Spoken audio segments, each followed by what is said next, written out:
Բջջի Սուրբ Աստվածածին վանք նոծվել է 1031 թվականին։ Այդ մասին խոսում է արձանագրությունը եկեղեցու ճակատային հատվածում, որտեղ նաև ասվում է, որ Գրիգոր Մագիստրոս Պահլավունին է եկեղեցու շինարարություն իրագործող իշխանը։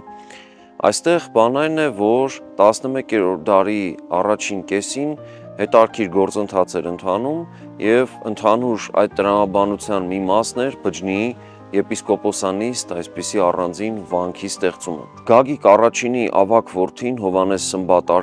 որ 1020-22 թվականներին Գայի համար եղբոր հետ Աշոտ IV-ի հետ պայքարից հետո ավագությունն է ստանձնում եւ թագավորության կեսը,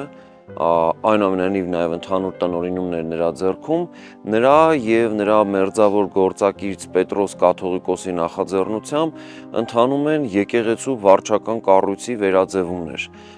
Նվիրապետական կառույցի մեջ, նվիրապետական աթոռների մեջ ստեղծում են նոր թեմեր, նոր եպիսկոպոսություններ եւ դրանց թվում էին կենտրոնական Հայաստանում կամ Հյուսիսարևելյան Հայաստանի կենտրոնական մասերում, ավելի ճիշտ կլինի այդպես ասել, երկու կարևոր եպիսկոպոսություններ, Ամբերդի եւ Բջջնի եպիսկոպոսությունները, որոնք երկուսն էլ Պահլավունիների տիրույթների սահմաններում էին ստեղծում։ Նախագծի գլխավոր գործընկերն է Կոնվերս բանկը, ֆինանսական աշխարհի ձեր հուսալի գործընկերը։